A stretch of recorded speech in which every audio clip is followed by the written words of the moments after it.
Bienvenue dans Nutri-Sophro, le podcast où on parle de perte de poids saine et durable, de ton corps, de ton assiette et finalement de tout ce qui te permet de te sentir bien au quotidien.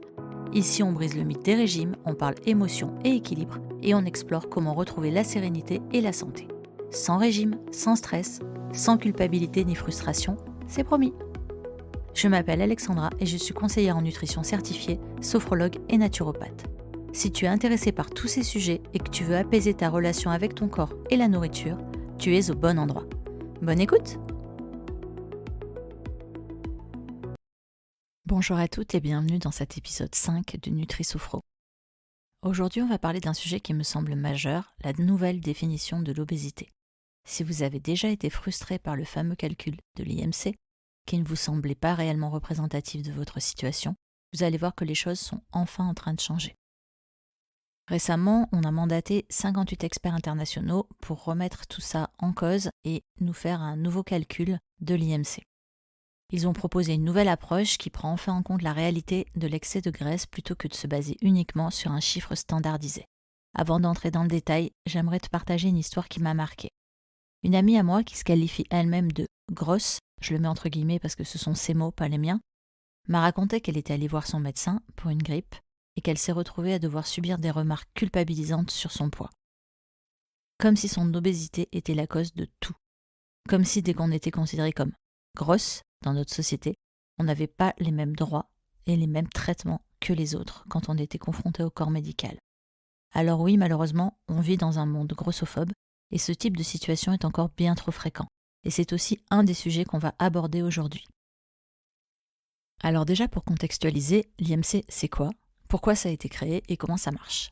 L'IMC, si tu ne sais pas, c'est l'indice de masse corporelle. C'est un indicateur qui est calculé en divisant ton poids en kilos par ta taille au carré.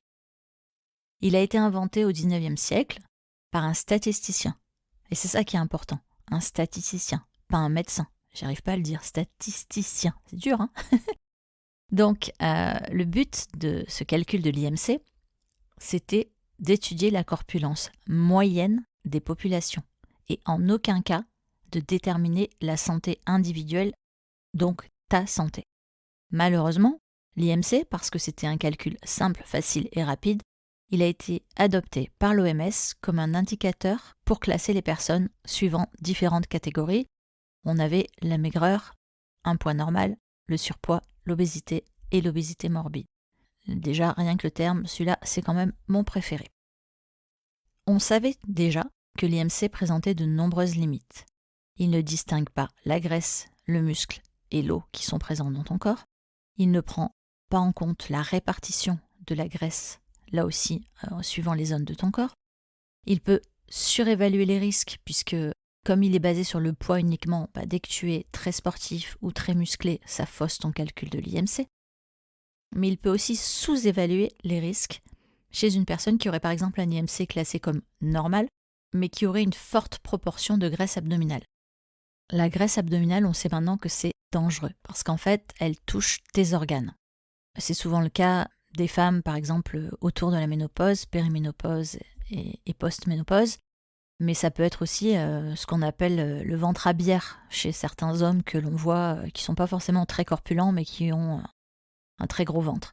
En général, ça cache des maladies sous-jacentes qu'on peut retrouver chez ces populations-là. L'IMC, normalement, on ne devait pas l'utiliser chez les enfants, chez les seniors, chez les femmes enceintes et chez les grands sportifs, mais même en excluant ces populations, pour les populations standards comme toi et moi, l'IMC n'était pas du tout suffisant. Il était temps qu'on aille chercher un autre indicateur. Alors ces experts dont je te parlais, ils ont proposé qu'on fasse une nouvelle définition de l'obésité. Elle ne serait plus définie uniquement par un excès de poids, mais bien par ton excès de graisse corporelle. Et ce qui est important, c'est aussi la localisation de ces graisses dont je te parlais et le fonctionnement du tissu adipeux. Ils ont aussi rajouté des notions d'obésité préclinique et clinique. Alors là, on rentre un peu trop dans la technique pour un simple épisode de podcast, mais pour faire compréhensif pour tout le monde, l'obésité clinique, c'est quand on a un excès de graisse qui entraîne des complications pour ta santé, avec une altération des tissus et ou des organes. Ce qu'on appelle aussi parfois des comorbidités quand il y a plusieurs facteurs et plusieurs maladies. On a aussi l'obésité préclinique quand l'excès de graisse est sans effet apparent sur la santé pour le moment, et j'insiste pour le moment, parce que l'obésité préclinique, ça indique un risque accru de déclencher des maladies métaboliques par la suite. Alors, comment on fait maintenant pour mesurer l'obésité ? Soit c'est en complément de l'IMC, si tu as un ou plusieurs des critères suivants que je vais t'évoquer, ou alors sans plus du tout se préoccuper de l'IMC et donc du poids que tu pèses sur la balance. On va prendre en compte ton tour de taille, s'il est supérieur à 102 cm chez les hommes et supérieur à 88 chez les femmes, le rapport entre ton tour de taille et ton tour de hanche, s'il est supérieur à 0,9 chez les hommes et 0,85 chez les femmes, et ton rapport tour de taille, s'il est supérieur à 0,5 pour tous.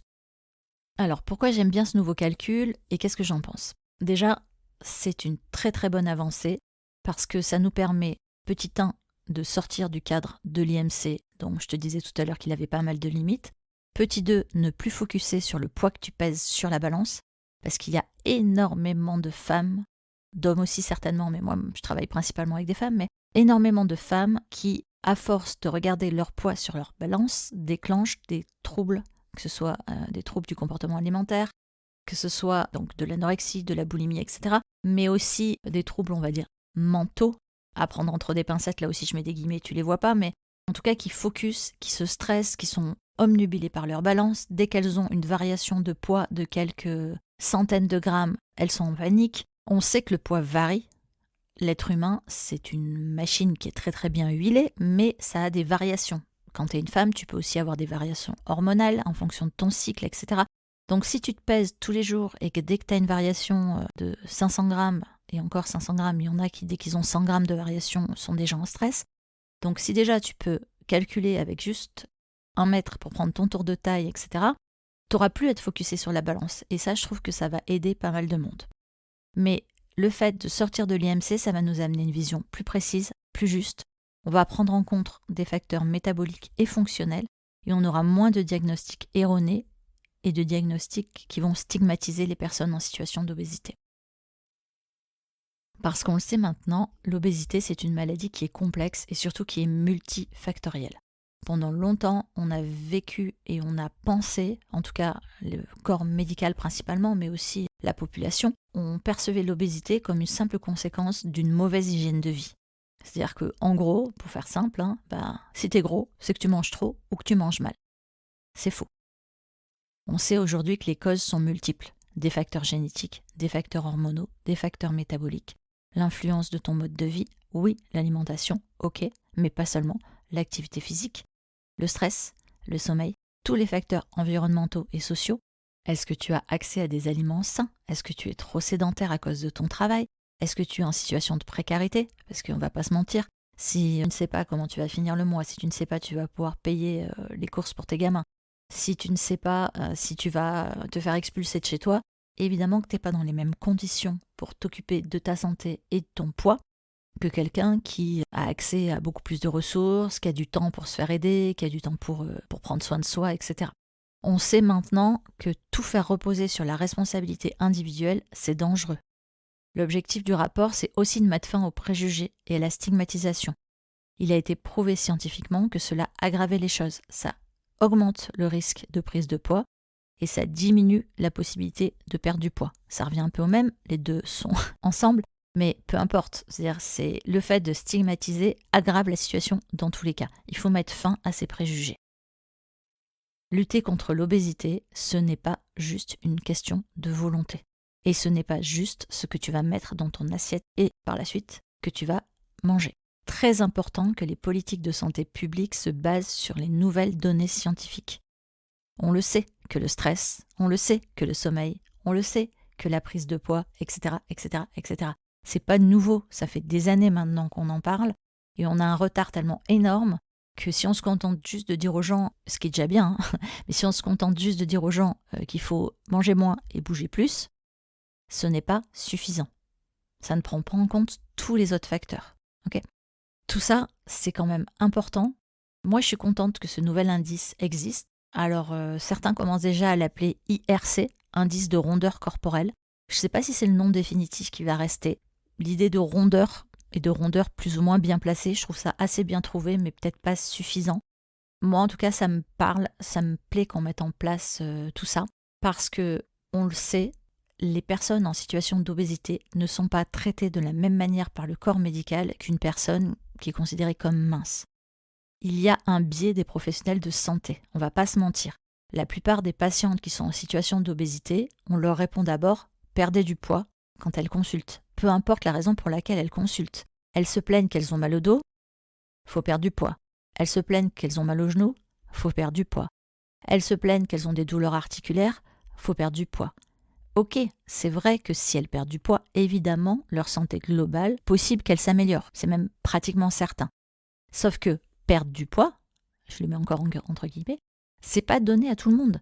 Si la cause de ta prise de poids, c'est une cause hormonale, eh ben forcément, il suffira pas de moins manger pour perdre du poids.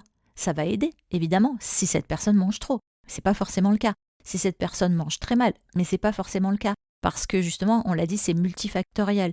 Donc si tu as en même temps un problème d'alimentation, en même temps un problème de sédentarité, en même temps un problème hormonal, en même temps un problème de stress, en même temps des troubles du sommeil, si tu ne prends pas la situation dans son ensemble, tu vas pas juste améliorer ton poids en mangeant moins. C'est pas possible. D'abord parce que 9 fois sur 10, tu n'arriveras pas forcément à manger moins, puisque tous les facteurs que j'ai évoqués peuvent jouer sur tes sensations de faim, etc. et t'empêcher de moins manger, ça c'est déjà une chose. Mais même dans le cas hypothétique où tu arriverais à contrôler ce que tu ingères totalement, j'en ai déjà parlé, il y a aussi la façon dont tu vas l'assimiler, il y a aussi la façon dont tu vas le digérer. Tout ça étant lié, tu peux pas juste dire à quelqu'un « mange moins » et tout va bien se passer. C'est pas possible. Et si les médecins n'ont que ces arguments-là, on n'avancera pas. Moi, j'ai un nombre incalculable de femmes qui sont venues me voir pour m'expliquer que quand elles consultent, peu importe la raison pour laquelle elles consultent, systématiquement, c'est le surpoids ou l'obésité qui est pointé du doigt. Donc, je vous l'ai dit tout à l'heure, j'ai ma copine qui a consulté pour une grippe et on lui a dit de perdre du poids. Ok. Peut-être que dans un cas marginal, le fait qu'elle soit en situation d'obésité peut la rendre un petit peu plus susceptible que quelqu'un d'autre d'avoir un système immunitaire, par exemple, qui soit affaibli. Ok, mais t'as pas besoin d'être obèse pour attraper la grippe. Sinon, il n'y aurait pas autant de cas de grippe chaque année qui touchent à la fois les enfants, les hommes, les femmes, les seniors, qui touchent des gens en surpoids, qui touchent des sportifs. On n'attrape pas la grippe parce qu'on est gros. Faut arrêter de raconter n'importe quoi. Oui, bien sûr que quand tu es en situation d'obésité forte, tu peux avoir, comme je disais tout à l'heure, des risques associés. Tu peux avoir un système immunitaire qui est affaibli, ok, mais c'est pas parce que tu es obèse que tu as attrapé la grippe.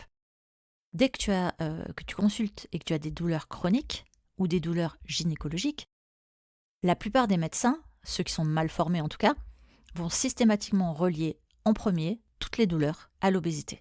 C'est quelque chose de fou parce que, par exemple, vous avez l'endométriose. L'endométriose, c'est une maladie qui est peu et mal diagnostiquée. On s'est amélioré, et heureusement, mais c'est une maladie qui est encore mal diagnostiquée. Et si vous avez le malheur de faire de l'endométriose et d'être en même temps en surpoids, on va toujours vous dire que c'est parce que vous êtes grosse, jamais parce qu'on ne va pas aller chercher plus loin. On a un diagnostic tardif de maladie à cause du biais lié au poids. Et ça, c'est dramatique. On a des retards de diagnostic sur les cancers, on a des retards de diagnostic sur les maladies auto-immunes, on a une mauvaise prise en charge des patientes, une culpabilisation des patientes. Tout ça, ça a un impact sur la confiance en soi, mais aussi sur la confiance envers le corps médical. Les choses doivent absolument changer. Il faut que les professionnels de santé soient formés un petit peu plus sur ces sujets et qu'on intègre une approche beaucoup plus bienveillante, beaucoup plus globale. Il faut que l'accompagnement soit personnalisé et il faut qu'on ait davantage d'écoute et de considération des patients. L'autre jour, j'écoutais un podcast qui n'a absolument rien à voir avec la prise de poids, mais qui était hyper intéressant. Pendant l'interview, la personne disait que 1/3 des femmes, là je ne parle pas forcément de personnes en surpoids, mais certainement que dans l'étude dont elle parlait, c'était le cas, 1/3 des femmes va mourir d'une maladie cardiovasculaire. J'ai pas vérifié ce chiffre, ça me semble hallucinant. 1/3 des femmes, plus de 30% de la population, une femme sur 3 mourrait d'un AVC ou d'une crise cardiaque ou enfin tout ce qui est maladie cardiaque et associée, cardiovasculaire, parce que la plupart du temps c'est mal diagnostiqué. Mal diagnostiqué pourquoi ? Parce qu'en fait toutes les études médicales, y compris sur la crise cardiaque, etc., sont basées sur des études faites sur les hommes. bien sûr l'homme blanc, hein, évidemment, parce que voilà, il y a aussi le problème de race là-dedans. Enfin, je dis race, je ne sais pas comment le dire parce que je ne suis pas concernée. On parle de personnes racisées maintenant, donc je ne sais pas si c'est le bon terme. En tout cas, ce qui est sûr, c'est que si tu es un homme blanc, tu seras forcément mieux pris en charge que si tu es un homme noir, et encore plus si tu es une femme noire. Donc les personnes de couleur sont aussi stigmatisées puisque la plupart des études ont été faites sur des hommes blancs. Mais il y a une différence métabolique, physique, enfin il n'y en a pas qu'une, il y en a des dizaines entre les hommes et les femmes. Même au niveau de la posologie des médicaments. La plupart du temps, la posologie des médicaments, sur les notices, elle est donnée pour les hommes. Et quand il y a des changements entre les hommes et les femmes, c'est pas toujours mis à jour. De plus en plus, et heureusement. Mais pas toujours. En général, on a les enfants et les adultes. C'est tout. Et il y a quand même une grosse différence entre une femme et un homme sur beaucoup de médicaments. Ce que je voulais dire par là, c'est qu'il y a vraiment un problème de prise en charge. Et je me suis perdue pendant des minutes et des minutes et des minutes. Là, j'espère que j'ai pas été trop longue et je vous ai pas tous perdus, mais c'est un sujet qui me tient à cœur parce que quand les personnes arrivent chez moi, celles qui sont vraiment en situation d'obésité, elles souffrent de ce manque de considération, de ce manque de prise en charge, du fait qu'on leur ramène toujours leur poids sur le devant de la scène comme si c'était la seule chose qui expliquait qu'elles soient malades. On l'a vu, maintenant on va parler d'obésité clinique et d'obésité préclinique. Clinique, ça veut dire qu'elles ont déjà des maladies associées liées justement au fait que la graisse dans leur corps fait que le corps fonctionne mal et qu'elles attrapent d'autres maladies, déclenchement de diabète, etc. Et le préclinique, c'est justement où on estime qu'elles sont à un stade d'obésité où, pour l'instant, on ne voit pas encore de maladie apparaître, mais on sait que ça va en entraîner fortement. C'est là que c'est important aussi d'agir. Parfois, comme je disais dans un autre épisode, on peut être gros, encore une fois entre guillemets, et en bonne santé.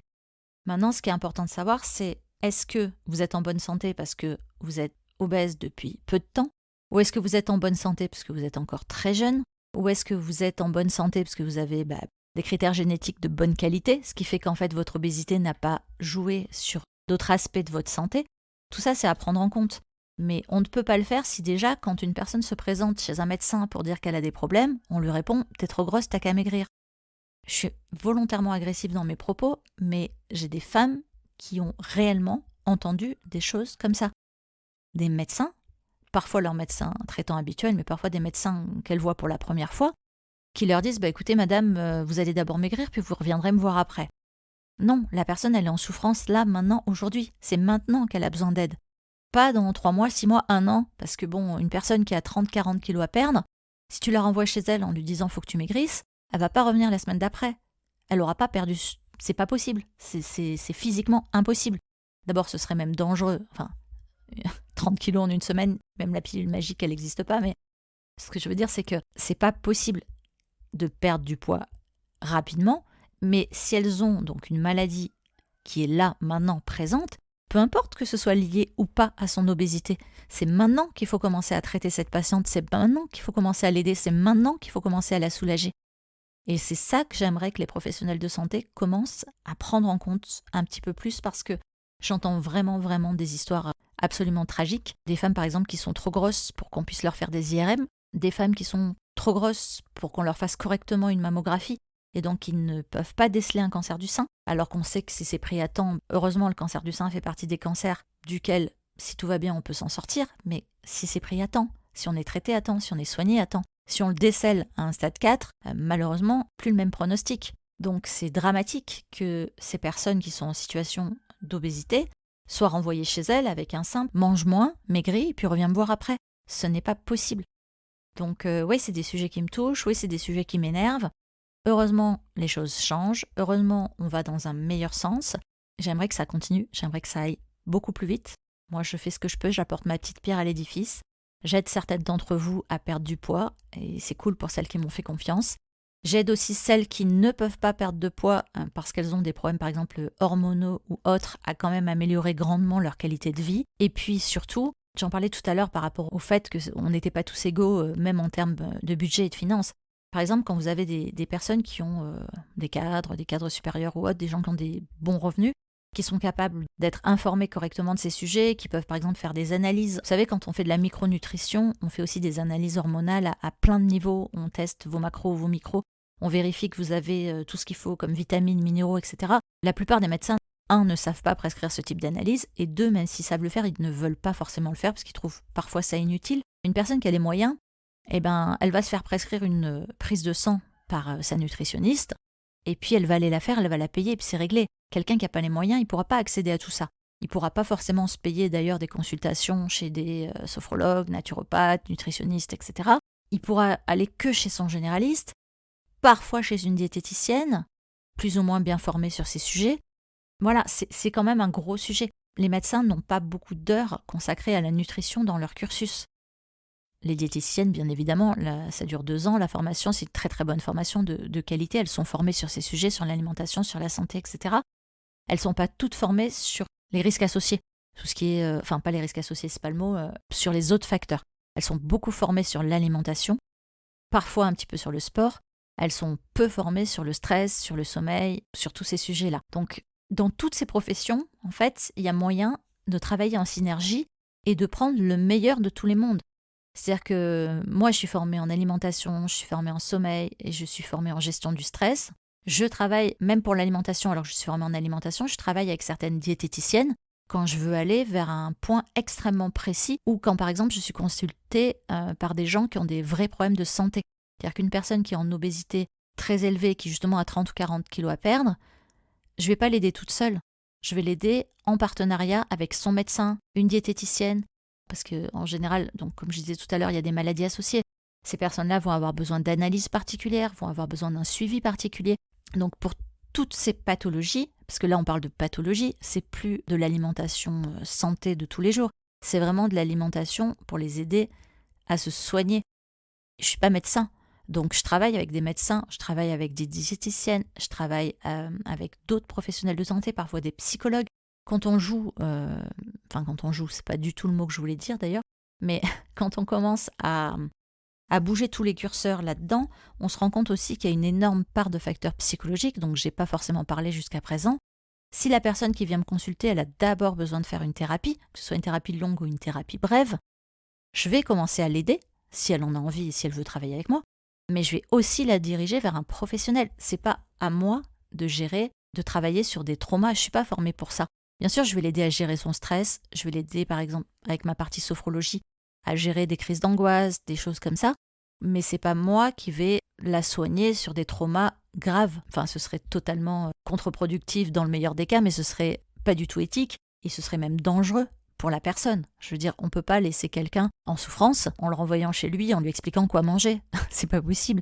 Et que ça vienne du médecin, que ça vienne de la diététicienne, que ça vienne de moi, que ça vienne d'une naturopathe, que ça vienne d'une nutritionniste, de leur prof de sport, peu importe. Dans tous les cas, il y a une prise en charge globale qui doit être faite et chacun doit savoir où est le curseur de ce qu'il peut faire pour aider et vers qui d'autre il faut se tourner pour aider la personne. Et c'est ça que j'aimerais que le corps médical commence à un peu plus prendre en compte. Moi, je suis ravie parce que maintenant, j'ai des médecins qui m'adressent leurs patients, mais je trouve ça génial que des médecins qui ont fait des études se remettent en question et sachent qu'ils ne sont pas les meilleurs pour aider pour la perte de poids de leurs patientes. Et je trouve ça vraiment chouette et j'aimerais qu'il y ait plus d'entraide du corps médical et plus d'évolution à ce sujet-là. Bon, je me suis un peu égarée, je suis partie dans tous les sens. Ce que je voulais te dire dans cet épisode, et ce sera ma conclusion, c'est que l'IMC tout seul, ça ne suffit pas à diagnostiquer l'obésité. Qu'on doit maintenant définir l'obésité par rapport à un excès de graisse et pas un excès de poids. Qu'il faut arrêter de culpabiliser et de stigmatiser les personnes en surpoids. Et que la prise en charge médicale doit évoluer pour être plus juste et plus humaine. Si tu as été confronté à ces problèmes par rapport au corps médical, il existe des associations qui mettent en relation en fait, les personnes qui sont vraiment en surpoids avec des professionnels formés et adaptés ou qui les aident à trouver le bon médecin, le bon généraliste pour pouvoir avoir des conseils qui sont adaptés à leur cas. Si je retrouve les infos, je te les mettrai en description de l'épisode, mais il y a par exemple l'association GROS comme gros, G-R-O-S, je ne sais plus exactement la définition de tous les sigles, mais ils ont pas mal d'infos à ce sujet et ils peuvent t'aiguiller vers les bons professionnels par rapport à là où tu habites, etc. Si tu veux témoigner sur ce sujet, comme d'habitude, mon espace messagerie, les commentaires de mon compte Instagram sont ouverts pour toutes tes interrogations, questions, témoignages. Si tu veux me rejoindre, tu peux me retrouver donc sur Instagram @guérir-des-régimes. Mon site internet, comme d'habitude, www.guérirdesrégimes.com. Dans tous les cas, je suis là, tu peux me parler, tu peux discuter, tu peux me donner des idées d'épisodes, de sujets que tu voudrais voir traités. Je te dis à la semaine prochaine et à bientôt. D'ici là, prends soin de toi et n'oublie pas, tu as déjà en toi toutes les ressources pour y arriver. À très vite sur Nutri Sophro.